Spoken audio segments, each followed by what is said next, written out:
नमस्कार। लोग बड़ी पेशोपेश में होते हैं कि वो हेल्थ इंश्योरेंस लें या नहीं लें। तो सबसे पहले तो मेरी तरफ से मैं बता दूं कि आज हम हेल्थ इंश्योरेंस पे एक डिटेल टॉक करने वाले हैं और ये श्रृंखला की शुरुआत ही हम इसलिए कर रहे हैं कि हेल्थ इंश्योरेंस के बारे में जितनी भी भ्रांतियां हैं वो दूर हो जाए।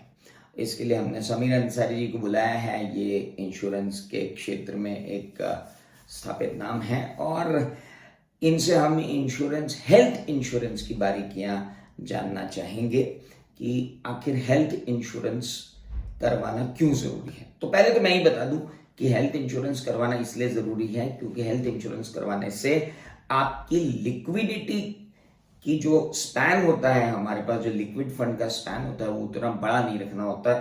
कम लिक्विड फंड में भी हमारा काम चल सकता है क्योंकि हम सेविंग्स इसीलिए रखते हैं, लिक्विडिटी इसीलिए रखते हैं ताकि अगर किसी दिन हमें स्वास्थ्य संबंधी कोई जरूरत हो तो हम उसमें उसका उपयोग कर सकें। लेकिन एक बार आपने अगर स्वास्थ्य के लिए इंश्योरेंस ले लिया तो उसके बाद आपकी लिक्विडिटी में से वो पोर्शन जो है वो हट जाता है जो आपने कॉन्टिजेंसी के रूप में रखा था अपनी सेविंग्स के रूप में कि भाई स्वास्थ्य संबंधी मसलों के लिए हमने रुपया अलग रखा है। तो सबसे पहली बात हेल्थ इंश्योरेंस करवाने का फायदा बीइंग चार्टर्ड अकाउंटेंट मैं ये मानता हूं कि हेल्थ इंश्योरेंस कराने का सबसे बड़ा फायदा होता है कि जो एक बड़ा चंक होता है जो हम उस सुरक्षा के लिए रखते हैं, जो सुरक्षा हमारी हेल्थ के लिए रखते हैं, तो वो एक चीज हमारी प्रॉब्लम सॉल्व हो जाती है। समीर भाई, वेलकम टू दिस एपिसोड। इस एपिसोड से हम पूरी दुनिया को ये बताना चाहते हैं कि भाई हेल्थ इंश्योरेंस लेते समय हमें क्या क्या सावधानियां रखनी चाहिए। तो सबसे पहले मैं आपसे ये क्वेश्चन पूछना चाहूंगा कि हेल्थ इंश्योरेंस लेते समय एक बड़ा सबसे वर्ड आता है कि साहब, एक होता है कैशलेस इंश्योरेंस और एक होता है पोस्ट इंश्योरेंस और कई तरीके के इंश्योरेंसेस जो होते हैं वो होते हैं और लोग हमको अलग अलग एजेंट्स आते हैं अलग अलग तरीके से और हमें बताना शुरू करते हैं कि भाई ये इसमें ये है, इसमें वो है, इसमें वो है। तो आप पहले बेसिक ये बताइए कि हेल्थ इंश्योरेंस लेते समय हमको सबसे पहले किस टाइप का इंश्योरेंस लेना चाहिए और ये कैशलेस क्या होता है और एक नॉर्मल इंश्योरेंस क्या होता है और कैशलेस की प्रीमियम क्या ज्यादा होती है या नॉर्मल की प्रीमियम ज्यादा होती है या क्या है ये एग्जैक्टली हम समझना चाहते हैं। Thank you so much. आज आपने बहुत ही अहम मुद्दे पे ये सीरीज स्टार्ट की है। जैसा आपने सवाल किया कि हेल्थ इंश्योरेंस लेते समय हमें जिन बातों का ध्यान रखना चाहिए उसमें सबसे पहला ये देखा जाए कि हम किस कंपनी के साथ में एसोसिएट हो रहे हैं या किस कंपनी का हम प्लान ले रहे हैं। एज अ कस्टमर मेडिक्लेम या हेल्थ इंश्योरेंस पॉलिसी हम इस वजह से लेते हैं ताकि भविष्य में अगर हमें नौबत आए और ज़रूरत पड़े तो हमें अपनी पॉकेट से पैसा ना लगाना पड़े, वो पूरा की पूरा पैसा क्लेम हमारा कंपनी के द्वारा पे किया जाए। तो यदि कोई कंपनी का क्लेम सेटलमेंट रेशो अच्छा है तो सबसे पहले हम उसका क्लेम सेटलमेंट हिस्ट्री देखेंगे कि अभी तक का उसका क्लेम सेटलमेंट रेशो क्या है। दूसरा, कैशलेस का जब सवाल आता है तो उसमें सबसे अहम चीज है कि किसी भी कंपनी का cashless hospital network tie up देखना कि पूरे भारत में पैन इंडिया में इनका हॉस्पिटल नेटवर्क टाई अप कितना है। पैन इंडिया इतना जरूरी, मतलब ऐसा नहीं कि अगर मैं इंदौर में इंश्योरेंस करा रहा हूँ तो इंदौर के कितने हॉस्पिटल्स हैं, क्योंकि बीमार आदमी कहीं भी पड़ सकता है। बिल्कुल सही कहा। तो बीमार अगर आप बेंगलोर में पड़े हैं जी और आपको वहां पे प्रॉपर टैप्स नहीं मिल रहे हैं, बेंगलोर आप हैदराबाद में बीमार पड़ गए, तो मतलब पहली बात जो मैं अपने दर्शकों को बताना चाहूंगा कि सबसे पहले ये देखें क्लेम सेटलमेंट रेशियो तो अपनी जगह है। देखिए, मैं बीइंग सीए मैंने क्लेम सेटलमेंट रेशियो सही सारी कंपनियों के देखे हैं। देखा जाए तो आम आदमी को क्लेम सेटलमेंट रेशियो दिखता है 85% से 95% के बीच में। तो हम आम आदमी को इतना कोई फर्क नहीं पड़ता कि साहब 85 से 95 के बीच में तो सभी हैं जी। अब आप मुझे ये बताएं कि पहली बात तो जैसे हमारे दर्शकों ने रख ली कि नहीं यार, पहले ये देखना है कि पूरे देश के अंदर किन किन शहरों में और किन किन हॉस्पिटल्स के साथ कैशलेस है। कैशलेस का मतलब मेरा जहां तक ख्याल है वो ये है कि आपको सिर्फ जाकर एडमिट होना पड़ता है और वहां से डिस्चार्ज लेकर बाहर आना पड़ता है। बाकी सारे खर्चे जो है वो बीमा कंपनी उठाएगी, मतलब आपको 1 रुपया भी वहां नहीं देना है। That is called cashless.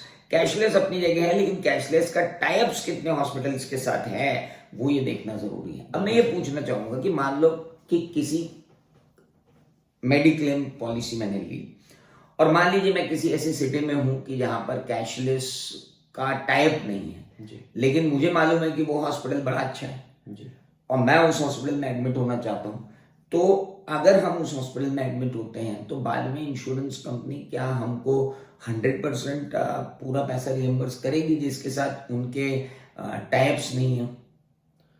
ये डिपेंड करता है सर आपकी पॉलिसी लिमिट्स पे। सब लिमिट्स होती हैं पॉलिसी में, आपका समय शूट कितना है, उसमें नॉन पेएबल आइटम कवर है कि नहीं है, ये उसके ऊपर डिपेंड करता है। लेकिन एक बात ये ज़रूरी देखना है कि जब भी हम रीइंबर्समेंट के लिए किसी भी कंपनी में क्लेम दायर करते हैं तो उसमें हम सारे की सारे प्रिस्क्रिप्शंस और IPD paper, OPD paper, bills हो गए, वो सारे वहाँ पर उनको प्रोवाइड करना ज़रूरी होता है। हाँ, नहीं मतलब आप मतलब कई बार ऐसा होता है ना कि भाई उसका इस कंपनी का उस पर्टिकुलर शहर में या इस पर्टिकुलर शहर में एक बहुत बड़े हॉस्पिटल से टाई अप नहीं है जी लेकिन उस पॉलिसी के बहुत सारे अदर बेनिफिट्स भी हैं। जी तो कई बार हम ये बोलते हैं यार कैशलेस नहीं मिल रहा है तो फिर ये भी क्यों करें? तो क्या आप ऐसा कंपैरिजन होना चाहिए कि कैशलेस अपनी जगह है, कैशलेस क्या है, आज पैसा नहीं लग रहा है दैट इज देयर, पर मान लो किसी के साथ कैशलेस का टाइप नहीं है किसी हॉस्पिटल के साथ, तो हम अपने पास इतना इंतजाम तो होता है कि हम जाकर हॉस्पिटल को दे दें और फिर उस हॉस्पिटल में अच्छा इलाज करा लें और फिर रिएम्बर्समेंट ले लें कंपनी से, तो कंपनी से रिएम्बर्समेंट तो मिल ही जाएगा। जी बिल्कुल। और ये बात भी एक बड़ी मिथ है कि कैशलेस में 100% मिल जाता है और जो जिन पे नॉन टाइप्स होते हैं, कैशलेस के टाइप्स नहीं होते, वहां पर हमें कम मिलता है, ऐसा कुछ है? नो सर, ये पूरा की पूरा आपकी जो पॉलिसी की टर्म्स एंड कंडीशन है उसके ऊपर डिपेंड करता है कि आपकी पॉलिसी में क्या क्या शर्तें हैं और उस पॉलिसी में कौन कौन सी चीज़ों को कवर नहीं किया जाता। ओके। आप यदि कैशलेस के लिए भी जाएंगे तो वहाँ पर आपको जब फाइनल सेटलमेंट होता है, जब आपका डिस्चार्ज होता है, तब आपसे वो अमाउंट मांगा जाता है कि इतना आपका फॉर एग्जांपल 2 लाख रुपए का कंपनी की तरफ से अमाउंट आ चुका है, अब रिमेनिंग आपको 15,000 या 20,000 रुपए आपको ये बियर करना वो तो देना ही है। मतलब जो एजेंट आकर कैशलेस को ज्यादा प्रमोट करते हैं, तो मेरा ख्याल है कैशलेस उतना बड़ा मुद्दा नहीं है जितना बड़ा मुद्दा अदर टर्म्स एंड कंडीशंस हैं उस पर्टिकुलर पॉलिसी की। Yes sir. अब हमारे दर्शकों को हम ये बताना चाहते हैं कि ऐसे कौन से मुख्य कारण हैं जिनसे क्लेम रिजेक्ट हो जाता है। देखिए, एक तो भारत में डायबिटीज और हाइपरटेंशन जी और हाई कोलेस्ट्रॉल, जी ये 3 जो हैं ऐसी डिसीज हैं जो अमूमन आम आदमी को हैं ही हैं। और जब इंश्योरेंस का डिक्लेरेशन लिया जाता है, जब हम इंश्योरेंस पॉलिसी करते हैं और उसका डिक्लेरेशन लेते हैं, तो अगर मान लीजिए किसी ने डायबिटीज नहीं बताया, किसी ने हाइपरटेंशन नहीं बताया या किसी ने मान लीजिए कोलेस्ट्रॉल नहीं बताया, अब क्या हुआ कि शायद उसको पता भी नहीं था। मान लीजिए मुझे पता ही नहीं है कि मुझे डायबिटीज है, लेकिन मुझे कोई एलिमेंट हुआ, मैं हॉस्पिटल में एडमिट हुआ, उन्होंने HbA1c करवाया और मेरा HbA1c आया 7.5 8। अब आप मुझसे कहेंगे एज एन इंश्योरेंस कंपनी की भाई साहब ये आपका HbA1c तो 8 चल रहा है, मतलब तो पिछले 6 महीने 3 महीने से आपको डायबिटीज है, और मैंने जब आपका इंश्योरेंस करा 3 महीने पहले 4 महीने पहले, तब आपने मुझे बताया नहीं कि ये आपको डायबिटीज है। तो क्या ये क्लेम सेटलमेंट में इस तरीके की प्रॉब्लम्स आती हैं, और अगर आती हैं तो हमें क्या ध्यान रखना चाहिए? सर, इंश्योरेंस में एक बेसिक जो फंडामेंटल रूल्स है वो है ऑटमोस्ट गुड फेथ का। जो इन्फॉर्मेशन आप हमें बताते हैं या किसी भी इंश्योरेंस एजेंट को आप बताते हैं, वो प्रपोजल फॉर्म में फिल की जाती है। जिस तरीके से आप इंफॉर्मेशन दे रहे हैं, आपको जो बीमारियां हैं, आप कहेंगे डायबिटीज़ है, डायबिटीज़ मेंशन की जाए। यहाँ पर मैं आप कस्टमर्स व्यूवर्स को एक बात ज़रूरी तौर पर बताना चाहूँगा कि आप कोई भी इंश्योरेंस पॉलिसी जब भी परचेज करें तो सारी चीज़ें, जितने तथ्य आप अपने बारे में जानते हैं, वो बिल्कुल आप वहाँ पर सभी चीज़ें बताएं। नहीं, क्या आप ये सजेस्ट करेंगे कि जैसे आज मैं इंश्योरेंस पॉलिसी लेना चाहता हूँ, मुझे डायबिटीज नहीं है जी, पर और मेडिकल इंश्योरेंस कंपनी की मेरे ख्याल में जरूरत भी नहीं है कि वो मेरे सारे चेकअप्स करवा कर ही हेल्थ इंश्योरेंस देगी एक सर्टन अमाउंट तक। जी एक सर्टन अमाउंट के बाद तो आप सब ट्रेडमिल टेस्ट और वो सारे ही करवाते हैं, बट एक सर्टन अमाउंट से नीचे तो आप नहीं चाहते हैं कि Yes, sir. हर केस में तो आपका मेडिकल चेकअप नहीं होता। पर क्यों ना मैं मेडिकल पॉलिसी लेने के पहले अपना HbA1c चेक करवा लूं। नहीं सर, देखिए आपने जैसा कहा कि जब हॉस्पिटल में एडमिट हुए और वहाँ पर ये पता चला कि डायबिटीज़ डिटेक्ट हुई है, पहले से कोई भी इंसान नहीं जानता था, लेकिन जब वो हॉस्पिटल में एडमिट हुआ XYZ बीमारी की वजह से और जब उसका रूटीन चेकअप किया गया तो वहाँ पर HbA1c उसको आया कि उसको डायबिटीज़ है। वहाँ पर ये देखा जाता है कि ये रिसेंटली डायग्नोज हुई है। आपसे जब कोई भी आप हेल्थ इंश्योरेंस पॉलिसी लेते हैं तो उसमें एक क्वेश्चनर होता है कि आप प्रेजेंट में कोई भी मेडिसिन ले रहे हैं या नहीं ले रहे हैं, किसी भी बीमारी का आपका ट्रीटमेंट चल रहा है, आपको कोई भी ऑपरेशन हुआ है या नहीं हुआ है, आपकी हैबिट्स के बारे में पूछा जाता है, टोबैको आप यूज़ करते हैं कि नहीं करते हैं, स्मोकिंग करते हैं कि नहीं करते हैं, और अल्कोहल आप यूज़ करते हैं कि नहीं। तो ये जो क्वेश्चनर होता है इसमें आपको सही जानकारी देना बहुत ज़रूरी है, क्योंकि अगर कस्टमर कोई भी इंफॉर्मेशन हाइड करता है और भविष्य में जब उसका क्लेम आता है उस वक्त अगर वो इंफॉर्मेशन पता चले कि इन्होंने ये नॉन डिस्क्लोज नहीं की थी, तो वो नॉन डिस्क्लोजर की बुनियाद पे कोई भी कंपनी बीमा को क्लेम को रद्द कर सकती है। लेकिन डायबिटीज डायग्नोज ही बाद में हुई जी, तो क्या इस बेसिस पर भी क्लेम रिजेक्ट जैसे ही डायग्नोज हुई है आपका ये दायित्व बनता है कि आप अपनी हेल्थ इंश्योरेंस कंपनी को अपडेट नहीं, मैं तो भर्ती हुआ उसके बाद डायग्नोज हुई तो उस केस में उसमें कोई इशू नहीं आता है सर। नॉर्मली कोई इशू नहीं आता। कोई issue मतलब मैं अपने दर्शकों को बता दूं कि अगर आपके क्लेम सेटलमेंट के अंदर ये इशू आ रहा है कि साहब आपने बताया नहीं कि आपको डायबिटीज थी, तो आप घबराएं ना। डायबिटीज कोई ऐसी चीज नहीं जिसके लक्षण सामने दिखते हो किसी को। हो सकता है कभी आप एडमिट हुए हो तब पहली बार आपकी शुगर चेक हुई और तब आपको पता चल रहा है कि आपको डायबिटीज है या कोलेस्ट्रॉल है या हाई बीपी है, उससे क्लेम पर कोई फर्क पड़ने वाला नहीं है, क्योंकि अटमोस्ट गुड फेथ की बेसिस पर ये कॉन्ट्रैक्ट हुआ है और आपने स्वयं डिक्लेरेशन दिया है कि ये है। हाँ, बस इंपॉर्टेंट ये है कि आपका कोई प्री मेडिकेशन नहीं चलना चाहिए। अगर आप हाइपरटेंशन की गोली ले रहे हैं, अगर आप डायबिटीज की गोली ले रहे हैं, इवन आप डायबिटीज में मेटफॉर्मिन भी ले रहे हैं ना, तो आप बिल्कुल बताइए कि साहब मुझे डायबिटीज है और मुझे हाइपरटेंशन है। कितना फर्क पड़ता होगा प्रीमियम पे हाइपरटेंशन और डायबिटीज का?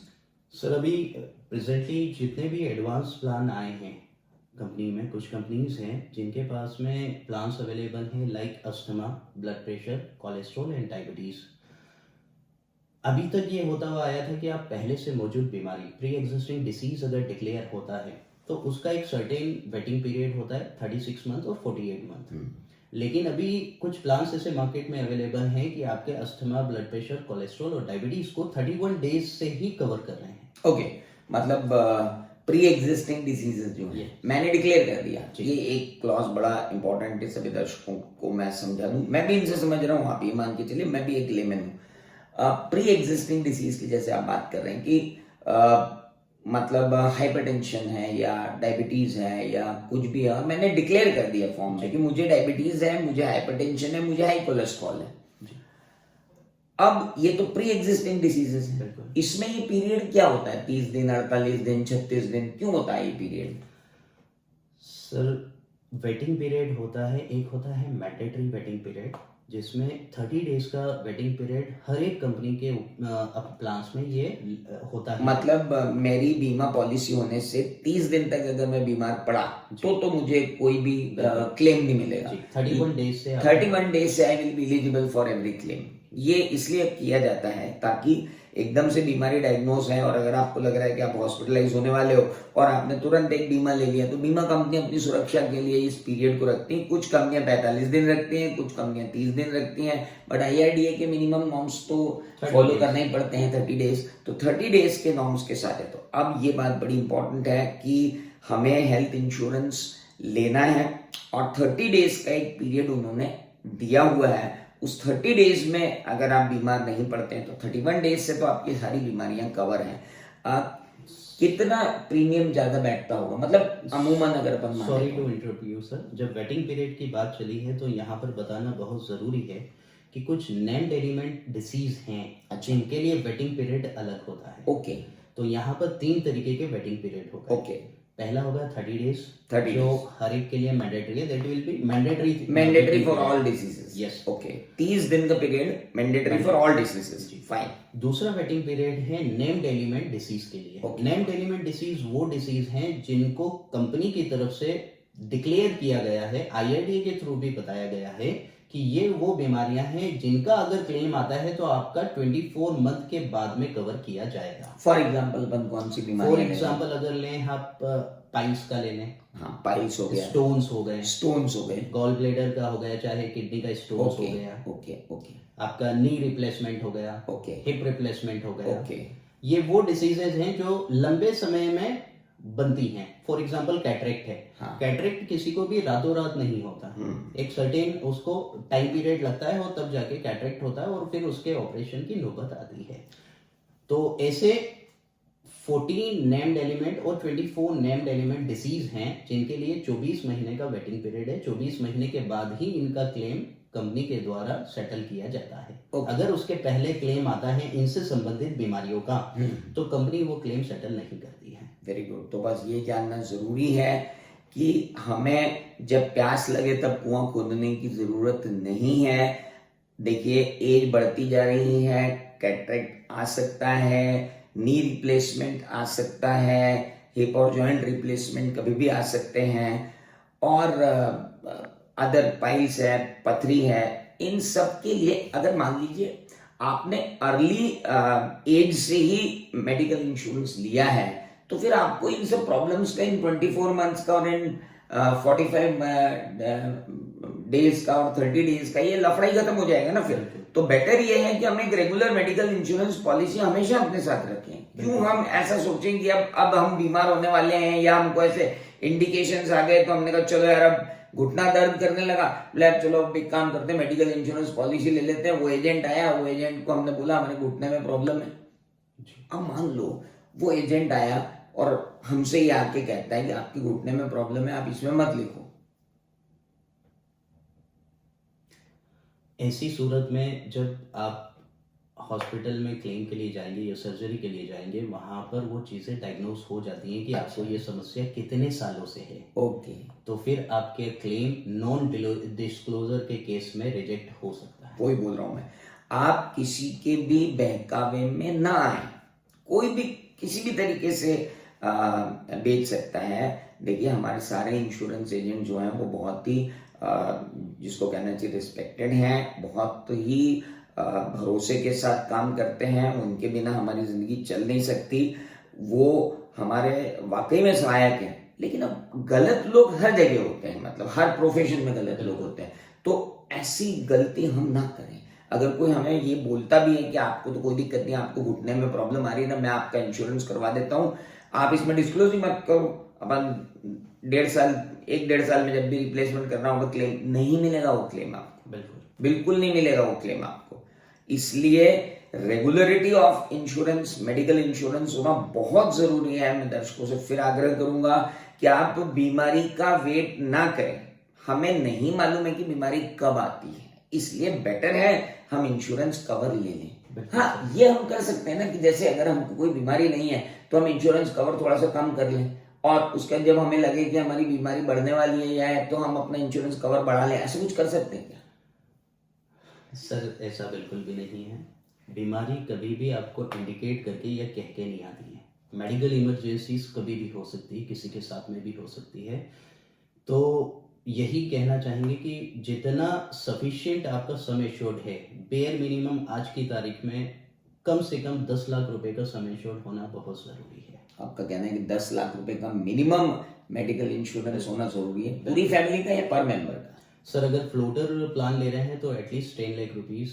फ्लोटर प्लान तो एटलीस्ट 10 लाख रुपीज का होना चाहिए। फ्लोटर प्लान मतलब होता है फैमिली के, पूरे फैमिली के मेंबर्स का एक प्लान। तो वो प्लान होना चाहिए तो 10 लाख का मिनिमम। बिल्कुल सर। भाई साहब 10 लाख का प्लान तो मुझे नहीं लगता है कि जितने भी दर्शक देख रहे हैं कोई 10 लाख का प्लान का कवर लेकर के बैठा होगा। कुछ ज्यादा नहीं बोल रहे 10 लाख का प्लान? सर मेडिकल इन्फ्लेशन जो है 15% की रेट से इंक्रीज हो रहा है। वो बीमारियां आप देखें कि कैटरेक्ट का ऑपरेशन जो था आज से 10 साल पहले मात्र 5,000-7,000 रुपए में हो जाता था। हाँ, आज की तारीख में सिर्फ कैटरेक्ट के ऑपरेशन की एक आंख की जो एक्सपेंसेस हो रहे हैं वो 60 to 70,000 रुपीज बेयर मिनिमम लग रहे हैं। जी जी जी जी। तो 6 से 7,000 रुपए आज से 10 साल पहले लगते थे और आज वही 6 से 7,000 रुपए कितने पे पहुंच गए सर? 60 to 70,000 rupees per. बिल्कुल बिल्कुल तो बिल्कुल। मेडिकल इन्फ्लेशन 15% अप्रोक्सीमेटली 15% से इंक्रीज हो रहा है। तो यही कहना चाहेंगे कि आज की तारीख में आप अगर बाईपास है, हार्ट सर्जरी है, ये वो डिसीज हैं जिनमें एटलीस्ट 4 से 5 लाख रुपए का खर्चा आता है। और खुदा न खास्ता गंभीर बीमारी अगर हो गई लाइक कैंसर है तो उसमें फिर आपका ये 10 लाख रुपए भी कोई मायने नहीं रखता सर। बिल्कुल सही। नहीं, मान लीजिए किसी ने जो सम एश्योर्ड करवा रखा है और उसको कैंसर डिटेक्ट हो जाता है, फिर वो टॉप अप करवा सकता है क्या? नो सर, एक बार अगर कोई भी डिसीज डिटेक्ट हो चुकी है अच्छा, तो उसके लिए अगर आप प्लान लेते हैं तो फिर स्पेशली कैंसर डिटेक्ट होने के बाद में कोई भी इंश्योरेंस कंपनी कैंसर वाले व्यक्ति को प्लान नहीं देती है। लेकिन हमारे पास में एक प्लान अवेलेबल है कि जिसमें कोई भी पेशेंट को अगर कैंसर डिटेक्ट हुआ है और उसकी कीमो और ऑपरेशन होके वो क्योर्ड हो गया और 2 साल का समय बीत चुका है, अभी वो फिट एंड फाइन है, अब वो अगर प्लान लेना चाहता है तो हमारे पास में प्लान अवेलेबल है, वो पॉलिसी परचेज कर सकता है। मतलब ऐसी पॉलिसीज मार्केट में अवेलेबल हैं जिनमें वो इस तरीके के प्लान ले सकते हैं। पर ये भी एक बड़ी अलग बात है कि अगर किसी को कैंसर डिटेक्ट हो गया उसके बाद वो उसका टॉप अप नहीं करवा सकता, वो उससे ऊपर नहीं जा सकता। इनफैक्ट वो अपना सम एश्योर्ड भी इंक्रीज नहीं करवा सकता। हाँ, सम एश्योर्ड ही तो बोल रहा हूँ, सम एश्योर्ड इंक्रीज करवाना है तो वो नहीं करवा सकता। तो ये भी दर्शक ध्यान दें कि भाई 10 लाख रुपए का जो मेडिकल इंश्योरेंस हम बोल रहे हैं वो 10 लाख का मेडिकल इंश्योरेंस इसलिए बोल रहे हैं क्योंकि बीमारी कह कर नहीं आती। ईश्वर करे सब स्वस्थ रहें, ईश्वर करे कभी कोई बीमार ना पड़े, पर मुसीबत के लिए तैयार रहना हमारे लिए जरूरी है। तो सम एश्योर्ड अच्छा रखें। तो आज की पहली सीख जो थी वो ये थी कि पूरा डिस्क्लोजर दें, एक एक बात डिस्क्लोज करें, कोई बात ना छिपाएं। दूसरी बात ये थी कि मेडिकल इंश्योरेंस हमको लेना ही है सबको। तीसरी बात आ रही है कि मेडिकल इंश्योरेंस जो है वो आप एक रीजनेबल अमाउंट तक का मेडिकल इंश्योरेंस लें। क्या जैसे लाइफ इंश्योरेंस में प्रीमियम का नहीं होता है कि आपकी एज कम है तो आपको प्रीमियम कम लगती है, तो क्या मेडिकल इंश्योरेंस में भी होता है कि आपकी एज कम है तो आपकी प्रीमियम कम होगी? जितना यंग एज में आप हेल्थ इंश्योरेंस परचेज करते हैं तो आपकी प्रीमियम उसके ऊपर डिपेंड करती है, आपका प्रीमियम कम आता है। और जैसे जैसे आपकी एज इंक्रीज होती जाती है आपका प्रीमियम भी इंक्रीज होता है, बिकॉज रिस्क बढ़ता जाता है। तो मतलब इस बात से कोई फायदा नहीं है कि हम पहले ले लें और बाद में ले लें तो कोई फर्क पड़ जाएगा? नहीं सर, इससे बहुत फायदा है। सबसे पहले जैसा मैंने बताया नेम्ड एलिमेंट डिसीज के लिए आपका वेटिंग पीरियड है, आपका वेटिंग पीरियड कवर हो चुका होता है। हाँ, तो एक मिनट बहुत धीरे धीरे, क्योंकि क्या है अब हमारे दर्शक समझ नहीं पाएंगे। अगर मैं 25 साल का हूँ जी, मेरी नौकरी लगी है, मैं आज ही से हेल्थ इंश्योरेंस लेता हूँ जी, उसका पहला फायदा वो ये कि वो जो वेटिंग पीरियड है आपका वो तो अब क्योंकि अपन बीमार होने वाले नहीं, भगवान की दया से अगले 2, 4, 5, 8 साल जवान है, कुछ नहीं होना है, तो वो पीरियड तो निकल चुका। तो ये एक पहला फायदा हुआ। दूसरा, प्रीमियम अभी कम लगेगी जी, सम एश्योर्ड भले ज्यादा होगा जी, प्रीमियम कम लगेगी जी। चलिए सर, दूसरा फायदा ही हो गया। अब बताइए तीसरा कोई फायदा? तीसरा फायदा नो क्लेम बोनस है। अच्छा, नो क्लेम बोनस आपका जिस भी साल आप क्लेम नहीं लेते हैं तो कंपनी उसके एवज में अपने कस्टमर्स को उसकी पॉलिसी में नो क्लेम बोनस ऐड करती है, मतलब उसका सम एश्योर्ड इंक्रीज करते जाती है साल दर साल। अरे वाह, मतलब एक मिनट, मैं 25 साल का हूँ जी, फॉर एग्जाम्पल अपन एक पॉलिसी मैं आपसे लेना चाहूँ कि सर मैं 25 साल का हूँ, मेरी अभी जॉब लगी है जी, आप मुझे एक पॉलिसी दीजिए, तो फॉर एग्जाम्पल क्या पॉलिसी आप मुझे देंगे? मतलब without naming anything, just tell me कि आपने मेरे को XYZ इंश्योरेंस कंपनी की ये पॉलिसी दे दी, तो कौन सी पॉलिसी देंगे आप मुझे? जैसे आप देंगे तो कितना सम एश्योर्ड और देंगे और उसमें मेरा कितना प्रीमियम लगेगा जी? एक एग्जांपल लेते हैं कि आपने आज की तारीख में 10 लाख रुपए सम एश्योर्ड की पॉलिसी हाँ, चलिए 10 लाख की करते हैं। हमारा एक प्लान मार्केट में अवेलेबल है जो रिवोल्यूशनरी है, अभी तक किसी भी कंपनी के पास में वो अवेलेबल नहीं था, लेकिन अब मार्केट में वो आ चुका है। ओके, 10 लाख की पॉलिसी, नो क्लेम बोनस, चाहे आप क्लेम लो या ना लो, मात्र 5 साल में 75 लाख रुपए की हो जाएगी। तो मार्केट में ऐसे भी प्रोडक्ट अवेलेबल हैं भाई साहब कि आप अगर 25 साल के हैं और सम अश्योर्ड आपने 10 लाख का किया है और अगर 5 साल तक आपने कोई क्लेम नहीं लिया जी, तो वही 10 तो लाख की वही policy 10 लाख का कवर जो है 70 से 75 लाख 70 से 75 लाख का हो जाएगा। तो बेटर ये है ना कि मैं जब 25 साल का हूँ तो मैं 2-3 लाख की पॉलिसी लूँ, ताकि 5-6-8 साल में बढ़ता भाई मैं तो अपने दर्शकों का फायदा चाहूँगा। मुझे इंश्योरेंस कंपनी से क्या लेना देना। मुझे ये बताएं आप तो कि अगर मैंने मान लो 3 साल, मैं 25 साल का हूँ और कोई आदमी आके मुझे बोलता है मुझे 10 साल का प्लान दो, तो मैं उसको बोलता हूँ एक काम करो, आप मुझे 2-3 लाख रुपए वाला प्लान दे दो, धीरे धीरे कवर होके आप तो बोल 75 लाख, मेरा 10 लाख 15 लाख पहुंच ही जाएगा। पर हाँ एक बात है, रिस्क क्यों लें हम। आप ये बोल रहे हैं कि 10 लाख का लो तो ले लो ना यार 10 लाख का, पर हाँ आपके पास दिमाग लगाने की गुंजाइश थोड़ी सी है, आप लगा सकते हो। सर, बीमारी और मेडिकल इमरजेंसी कभी भी कहकर नहीं आती। हाँ वो बात सही है। हमने कोविड के जो लास्ट 2 इयर्स गुजरे हैं हाँ, उसमें हम देख चुके हैं कि बीमारी एज पे भी डिपेंड नहीं होती। बिल्कुल। यंगस्टर जो थे, चिल्ड्रंस जो थे, सीनियर सिटीजन्स जो थे, उन सभी को कोविड ने अफेक्ट किया है। जी जी कोविड के वेरिएंट चेंज हुए हैं। जी। कोविड के पोस्ट कोविड उनके जो परेशानियां थी, like black fungus, yellow fungus और आपका वाइट फंगस की प्रॉब्लम्स हुई।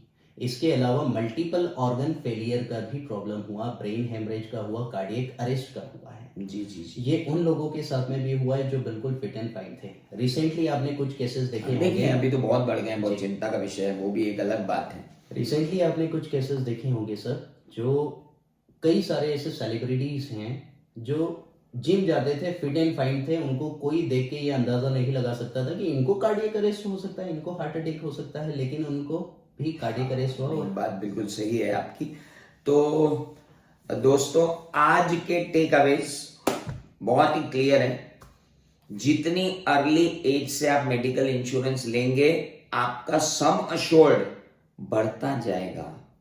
दूसरी बात, मेडिकल इंश्योरेंस रेगुलर रखें, प्यास लगने पर कुआं ना खोदें।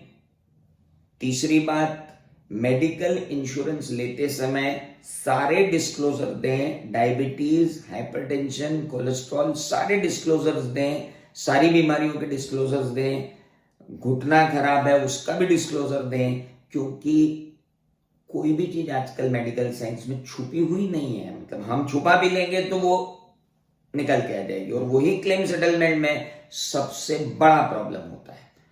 तो आज की बात, अभी की बात, इस एपिसोड की बात को यहीं ख़त्म करते हैं। और थैंक यू समीर भाई, आपने हमको इतनी ज़बरदस्त जानकारियां दी अबाउट हेल्थ इंश्योरेंस। अगले एपिसोड में हम और बात करेंगे हेल्थ इंश्योरेंस के बारे में। Thank you very much. Thank you so much to you sir कि आपने ये वो बातें हैं जो आज के टाइम में कस्टमर्स को और लोगों को जानना बहुत ज़रूरी है, क्योंकि इंडिया में हेल्थ इंश्योरेंस 70 to 80% लोगों को पता ही नहीं है कि मेडिक्लेम क्या है। बहुत बड़ी बात है। 20% जो लोग हैं जिनके पास में हेल्थ इंश्योरेंस है, उन्हें ये नहीं मालूम है कि मुझे हेल्थ इंश्योरेंस की कितनी ज़रूरत है और मेरी हेल्थ इंश्योरेंस पॉलिसी में क्या क्या सब लिमिट्स हैं। सही बात है। तो थैंक यू सो मच। ये डिटेल डिस्कशन उम्मीद करते हैं जारी रहे। बिल्कुल जारी रहे जी, थैंक यू सो मच।